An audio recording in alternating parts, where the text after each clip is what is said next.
Hello everyone, once again welcome back. In this video, I will talk about residential status of an individual. You know why we need to study residential status?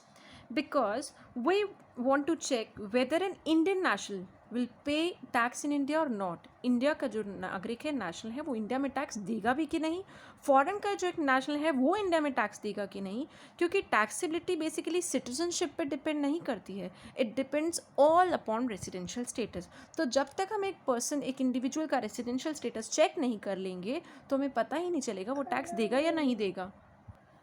उसकी कौन सी particular income उसकी total tax liability check करते वक्त हमें include करनी है income या नहीं करनी, ये बात भी उसके रेसिडेंशियल स्टेटस पर ही डिपेंड करती है. So basically tax incidence of an assessee depends upon his residential status. Now let's see the residential status of an individual. An individual may be a resident, he may be a non-resident, and from assessment year 2021 by 2021-22 he can also be deemed to be resident, but this is only for the individual, not for Hindu undivided family. For Hindu undivided family it is all only resident and non-resident two categories, but एक individual के लिए तीन categories हैं, resident, non-resident and deemed to be resident. ये जो deemed to be resident होगा ये सिर्फ और सिर्फ not ordinarily resident होगा. रेसिडेंट की फर्दर दो टाइप्स हो सकती हैं, ऑर्डिनरी रेसिडेंट और नॉट ऑर्डिनरी रेसिडेंट. ऑर्डिनरी और नॉट ऑर्डिनरी रेसिडेंट समझने से पहले हमें ये समझना होगा कि एक इंडिविजुअल रेसिडेंट कब होता है और नॉन रेसिडेंट कब होता है. So let's see when a individual is termed to be resident. एक इंडिविजुअल को रेसिडेंट कहलाने के लिए बताई गई दो कंडीशन में से मिनिमम एक कंडीशन फुलफिल करनी होती है. वो दोनों भी कर सकता है, एक करेगा तो भी उसे रेसिडेंट माना जाएगा. And individual is said to be resident in India in any previous year, उसे प्रीवियस ईयर में रेसिडेंट तब माना जाएगा जब नीचे बताई गई दो कंडीशन में से वो कोई एटलीस्ट वन फुलफिल करता है. क्या है वो दो कंडीशन? नंबर वन, वो रेलेवेंट प्रीवियस ईयर में जिस प्रीवियस ईयर की हम बात कर रहे हैं वो टोटल मिलाकर, चाहे टुकड़ों में ही सही, वो आया और फिर चला गया, वो टुकड़ों में ही सही, बट टोटल मिलाकर वो इंडिया में 182 डेज या उससे ज़्यादा रहा हो तो वो रेसिडेंट है.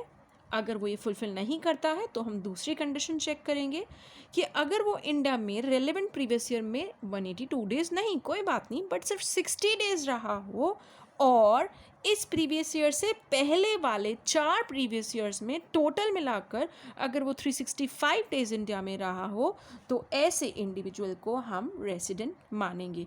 अगर उसने ये दोनों ही रिक्वायरमेंट फुलफिल नहीं करी then he will be a non resident. Now see a case with me. Mr. M left India for the first time to visit UK on 12th May 2019. He came back on 15th March 2020. उसका residential status previous year 1920 की यहाँ बात हो रही है, तो बताइए क्या होगा. अगर प्रीवियस ईयर 1920 है तो कब शुरू होगा? 1 अप्रैल 2019 को शुरू होगा और ख़त्म होगा 31 मार्च 2020 को. वो इंडिया छोड़कर यूके पहली बार 12 मई 2019 को गया है. दिस मीन्स वो 12 मई तक यहीं था, मतलब वो अप्रैल का पूरा महीना यहीं था. तो अप्रैल में वो 30 डेज इंडिया में था और मई की भी 12 तारीख तक वो इंडिया की लैंड पे था. 12 की तारीख को उसकी फ़्लाइट इंडिया से यूके गई, but he was still there at least for few hours on 12th में ऑल्सो इन द इंडिया.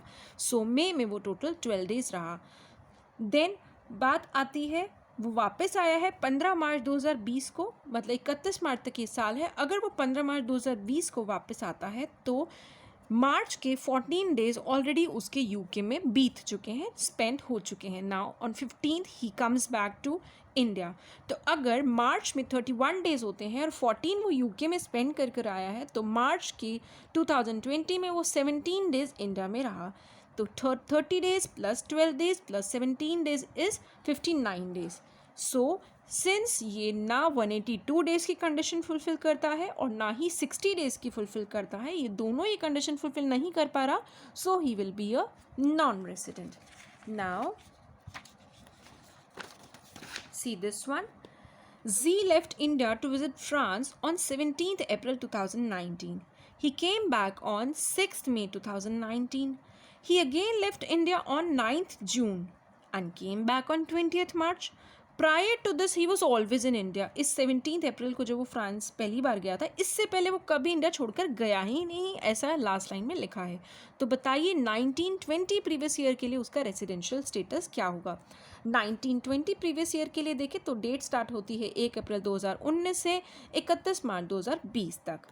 जब वो फ्रांस पहली बार 17 अप्रैल को गया, दिस मीन्स 17 तारीख तक भी वो इंडिया के लैंड पर था। 17 तारीख की डेट को उसका 17 तारीख को उसकी फ़्लाइट फ्रांस के लिए फ्लाई करी। This means he was still on 17th April he was in India for at least few hours. So April में वो 17 दिन इंडिया में रहा। मई की 6 को वो वापस आ गया। दिस मीन्स मई के 5 दिन, 1 मई, 2 मई, 3 मई, 4 मई, 5 मई वो फ्रांस में स्पेंड करके आया है। और अगर मई में टोटल 31 डेज़ होते हैं, 5 दिन वो ऑलरेडी फ्रांस में स्पेंड करके आया है, तो दिस मीन्स वो मई में अब 26 डेज़ रहा है। जून की 9 को वो फिर चला गया। दिस मीन्स वो 9 डेज़ ऑफ जून भी इंडिया में रहा है। उसके बाद वो अगले साल 2020 में 20 मार्च को आया। दिस मीन्स वो मार्च के भी 19 डेज़ बाहर स्पेंड करके आया है। तो अगर मार्च में 31 डेज़ होते हैं, 19 बाहर बीत गए, तो कुल 12 दिन वो इंडिया में रहा। तो अप्रैल में 17 दिन, मई में 26 दिन, जून में 9 दिन और मार्च में 12 डेज़ वो रहा। तो 17 + 26 + 9 + 12 इज़ 64 डेज़। 64 डेज़ वो प्रीवियस ईयर में इंडिया में रहा है। तो फर्स्ट कंडीशन तो फुलफ़िल नहीं करता, मगर वो सेकंड कंडीशन फुलफ़िल करता है, जो कि ये कहती है कि 60 डेज़ से ज़्यादा वो इंडिया में रहा हो। और उससे पहले वाले 4 सालों में वो टोटल 365 डेज़ रहा हो। और हमारे क्वेश्चन की लास्ट लाइन में साफ साफ कह दिया गया है कि ये पहली बार इंडिया से फ्रांस 2019 में ही गया। इससे पहले वो इंडिया से बाहर कभी नहीं गया। ही वॉज ऑलवेज इन इंडिया। तो 365 डेज़ पिछले 4 सालों की रिक्वायरमेंट ऑटोमेटिकली फुलफिल हो गई। So he is a resident. But there are exceptions to the rule. Exceptions to the rule कि अगर बात होती है एक ऐसे पर्सन की जो कि इंडियन ओरिजिन का है, इंडिया का सिटीज़न है, और वो इंडिया के बाहर फ़िलहाल गया हुआ था और वो इंडिया सिर्फ एक विज़िट के लिए आया है। बी पार्ट, अगर हम बात करें एक ऐसे पर्सन की जो कि इंडियन सिटीज़न का है और वो बाहर अब्रॉड पर्पसेस ऑफ एम्प्लॉयमेंट के लिए गया है। फॉर एग्ज़ाम्पल, अगर वो इंडियन शिप का क्रू मेंबर है और शिप तो घूमती ही रहती है इन द सी, सो अगर वो as a member of Indian ship गया है तो वो तो एम्प्लॉयमेंट के पर्पसेस के लिए ही बाहर गया है। तो उस केस में कंडीशन 2, जो कि हमारी ये वाली थी 60 days in the previous year और उससे पहले वाले 4 सालों में टोटल 365 डेज़ रहा हो, ये एप्लीकेबल नहीं होगी। This means to be resident he should satisfy condition number 1। तो हमने ये देखा कि condition 2 is substituted by condition 1। Condition 1 condition 2 की जगह ले लेती है ऐसे 2 केसेस में जब पर्सन इंडियन ओरिजिन का है और वो इंडिया के बाहर है, लेकिन वो इंडिया आया तो है पर सिर्फ एक विजिट के लिए आया है। उस केस में आपको कंडीशन 1 और 1 ही देखनी है, 2 मैटर नहीं करती। और दूसरी सिचुएशन है जब एक इंडिया से एक पर्सन बाहर गया है for employment purposes, for the purposes of employment, for example as a member of the Indian crew ship. तो इस केस में भी आप कंडीशन 2 इग्नोर करेंगे, सिर्फ और सिर्फ कंडीशन 1 को ही चेक करेंगे। अगर वो कंडीशन 1 फुलफिल करता है तो वो रेसिडेंट होगा, नहीं करता वो तो नॉन रेसिडेंट होगा। नाउ अब बात आती है कि रेसिडेंट तो पता चल गया कि रेसिडेंट है कि नॉन रेसिडेंट है। अगर रेसिडेंट है तो क्या वो ऑर्डिनरी रेसिडेंट होगा या वो नॉट ऑर्डिनरी रेसिडेंट होगा, ये चेक करने के लिए मेरे को फर्दर 2 कंडीशन चेक करनी है। और अब यहाँ पे दोनों कंडीशन में कोई चॉइस नहीं है, ये और नहीं है कि ये या ये, दोनों में से कोई एक, ऐसा नहीं है। उसको ये और ये दोनों सेटिस्फाई करनी होगी, both of the 2 condition. What are these 2 condition? Number 1, वो पिछले साल से पहले वाले 10 सालों में previous year preceding the previous year, पिछले साल से पहले वाले 10 सालों में मिनिमम 2 साल इंडिया का रेसिडेंट रहा हो, और पिछले साल से पहले वाले 7 प्रीवियस ईयर्स में 7 previous years immediately proceeding the relevant previous year, 7 साल जो कि पिछले साल से पहले वाले 7 साल हैं, उसमें टोटल 730 डेज़ या उससे ज़्यादा अगर इंडिया में रहा है।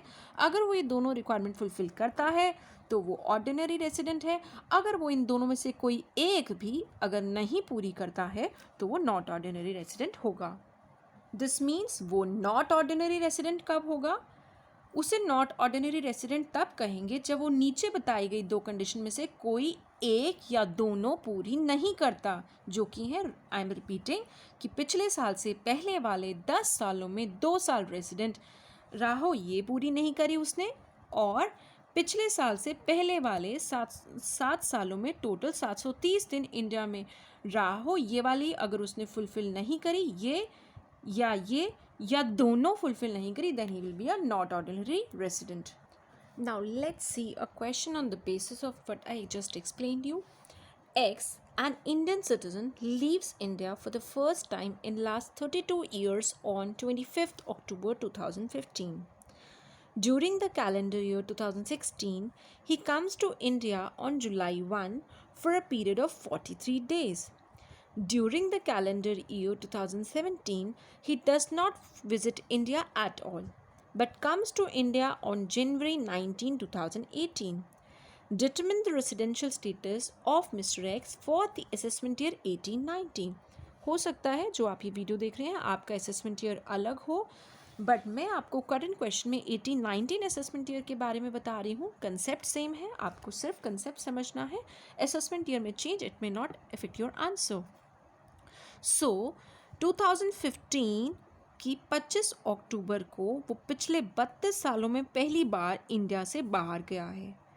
एंड देन 2016 जुलाई 1 को वो इंडिया आता है. And this time he visits India for 43 days and goes back. 2017 में वो कभी इंडिया नहीं आता है, बट सीधा वो 2018 में इंडिया आता है एंड वो आता है 19 जनवरी को इंडिया वापस आता है. सो यहाँ पे 25 अक्टूबर को वो लीव कर रहा है. इस डेट को वो आया है, comes back and then goes again after 43 days and again दोबारा से 2018 की 19 जनवरी को he comes back. Now you need to determine the residential status for assessment year 18-19. अगर बात हो रही है assessment year 18-19 की, तो इसका प्रीवियस ईयर होगा 2017-18, बिकॉज assessment year बोला गया है 18-19. तो प्रीवियस ईयर 2017-18 स्टार्ट होता है 1 अप्रैल 2017 को और ख़त्म होता है 31 मार्च 2018 को. अगर हम बात करें इस प्रीवियस ईयर की, तो क्या इस प्रीवियस ईयर में ये इंडिया आया था? उन्होंने बोला 2017 में वो कभी भी इंडिया नहीं आया, वो सीधा आया है 19 जनवरी को. दिस मीन्स अगर वो 19 जनवरी को इंडिया आया है, दिस मीन्स जनवरी के 18 डेज़ वो ऑलरेडी बाहर स्पेंड करके आया है. और अगर जनवरी में टोटल दिन होते हैं 31, 18 डेज़ वो स्पेंड करके आया है in the month of January, तो जनवरी के टोटल 13 डेज़ उसने इंडिया में बिताए. सो दिस इज़ 13 प्लस 28 फरवरी के, जनवरी के 13 एंड 28 फरवरी के और मार्च के पूरे 31 दिन वो इंडिया में रहा. तो टोटल वो 72 डेज़ इंडिया में रहा. ऐसा मैंने 2017-18 के सामने लिखा है.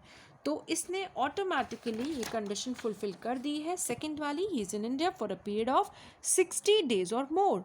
72 डेज़ रहकर उसने ये सेकंड कंडीशन का आधा पार्ट फुलफिल कर दिया है कि वो इंडिया में 60 दिन या उससे ज़्यादा रहा है. अब मुझे चेक करना है कि क्या वो इस प्रीवियस ईयर से पहले वाले 4 सालों में क्या वो 365 डेज़ इंडिया में रहा है.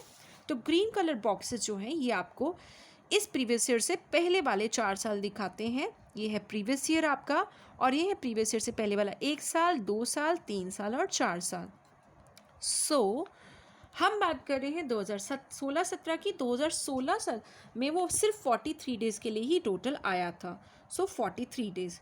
2015-16 में अगर वो 2015 में 25 अक्टूबर को गया था, सो 25 अक्टूबर के हिसाब से अप्रैल के 30 दिन वो इंडिया में था, मई के 31 डेज़ वो इंडिया में था, जून के 30 डेज़ वो इंडिया में था, जुलाई के 31 डेज़ वो इंडिया में था, अगस्त के भी 31 डेज़ वो इंडिया में था, सितंबर के 30 दिन इंडिया में था और अक्टूबर की 25 तारीख तक भी कुछ घंटों के लिए वो इंडिया में था. 25 को उसकी फ़्लाइट फ्लाई कर गई तो 30 + 31 + 30 + 31 + 31 + 30 + 25 इज 208 डेज इन टोटल। सो 15-16 में वो 208 डेज रहा है। और 14-15 और 13-14 की जहाँ तक बात है वो कभी इंडिया से बाहर गया ही नहीं, तो पूरा का पूरा 365 दिन पूरा साल 14-15 में भी रहा और 13-14 में भी रहा। तो अगर मैं बात करूँ पिछले साल से पहले वाले 4 सालों की, तो 43 days plus 208 days plus 365 days plus 365 days makes it 981 days, which is definitely more than 365। This means उसने रेसिडेंट कहलाने की सेकेंड कंडीशन को फुलफिल कर लिया है। सो condition 2 is satisfied, he is a resident because 981 days in previous year से पहले वाले 4 सालों में 981 days is much more than 365. So he is a resident. Now I need to check whether he is a ordinary resident और not. Ordinary resident check करने के लिए हमें ये दोनों रिक्वायरमेंट का फुलफिल होना ज़रूरी है। क्या है ये दोनों रिक्वायरमेंट? कि पिछले साल से पहले वाले 10 सालों में टोटल मिनिमम 2 साल वो इंडिया का रेसिडेंट रह चुका हो, और पिछले साल से पहले वाले 7 सालों में मिनिमम 730 दिन या उससे ज़्यादा भी इंडिया में रहा हो। तो हम चेक करेंगे, ये है येलो बॉक्सेस पिछले साल से पहले वाले 7 साल, 1 2 3 4 5 6 7। ये डेज मैंने ऑलरेडी बता दिया आपको। 2012-13 का जो बात आती है वो आपका लीप ईयर है, तो 366 डेज। 11-12 की जब हम बात करते हैं, दिस इज 365 डेज, एंड 2010-11 की बात करते हैं तो अगेन 365 डेज। तो वो इस साल भी रेसिडेंट था, इस साल भी रेसिडेंट था, रेसिडेंट, बिकॉज ये भी 182 डेज से ज़्यादा है। तो पिछले साल से पहले वाले 7 सालों में वो 730 दिन से ज़्यादा रहा है, because the total of all these 7 rows is 2077. So 730 days से ज़्यादा रहा है, तो 7 पिछले साल से पहले वाले 7 सालों में वो 730 दिन से ज़्यादा रहा है, और पिछले साल से पहले वाले 10 सालों में वो 2 बार मिनिमम रेसिडेंट रहा है, क्योंकि 1 2 3 4 5 6 7 8 9 ईयर्स। सिर्फ वो 16-17 में जब सिर्फ 43 डेज़ के लिए आया था तो रेसिडेंट नहीं था, बट बाकी सभी सालों में वो R stands for resident, because वो कभी इंडिया से गया ही नहीं। सिर्फ 15 में गया था 25 अक्टूबर को, तो उसका नंबर ऑफ डेज 365 से कम होकर 208 हो गया था, बट स्टिल वो रेसिडेंट था क्योंकि 182 दिन से ज़्यादा रहा था। तो पिछले साल से पहले वाले 10 सालों में मिनिमम 9 बार रेसिडेंट रहा है, तो उसने ये कंडीशन भी सेटिस्फाई करिए। 10 साल पिछले साल से पहले वाले 10 सालों में मिनिमम 2 साल रहा हो, और पिछले साल से पहले वाले 7 सालों में टोटल 730 दिन या उससे ज़्यादा रहा हो। दोनों रिक्वायरमेंट फुलफिल करने के कारण he is a resident, and that too ordinary one. Now we are left with the last category. 3 categories of resident मैंने आपको बताए थे, एक बोला था रेसिडेंट, एक बोला था नॉन रेसिडेंट, और एक बोला था deem to be resident. So will do deem to be resident. So this is the third category, citizen of India deem to be resident. ये सेक्शन 6(1) इनकम टैक्स एक्ट के section 6(1)(a) के हिसाब से with effect from assessment year 2021-22 अगर नीचे दी गई 3 condition fulfil होती हैं तो उसे हम कहेंगे रेसिडेंट एंड ऑर्डिनरली रेसिडेंट, और बोलेंगे deem to be resident, not exactly resident but citizen deem to be resident, and that too ordinarily one. मैंने आपको चार्ट में ही बताया है कि ये कैटेगरी सिर्फ इंडिविजुअल के लिए होती है, given in the box orange box. Deem to be resident ये सिर्फ इंडिविजुअल के लिए है, और इस कैटेगरी का नाम ऑर्डिनरली रेसिडेंट नहीं, डीम टू बी रेसिडेंट तो है बट नॉट ऑर्डिनरली वन, नीचे वाला the second one, not ordinarily one. So what are the condition? Number 1 वो इंडिया का सिटीजन हो, number 2 he has total income other than the income from foreign sources exceeding 15 lakh during the previous year।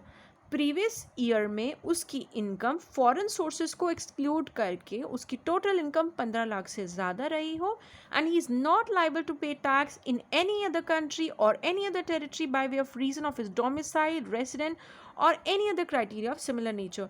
Domicile और residentship या के को ध्यान में रखते हुए किसी और टेरिटरी या किसी और देश में वो टैक्स पे करने के लिए लायबल ना रहा हो। अगर ये तीनों कंडीशन वो फुलफिल करता है कि वो इंडिया का सिटीजन भी रहा है, वो कहीं और टैक्स पे करने के लिए लायबल भी नहीं है, और उसकी कुल इनकम पिछले साल में फॉरेन सोर्सेज से निकलने वाली इनकम को छोड़कर उसकी टोटल इनकम 15 लाख से ज़्यादा है, तो उसे कहा जाएगा deemed to be resident, and not just deemed to be resident but not ordinarily resident.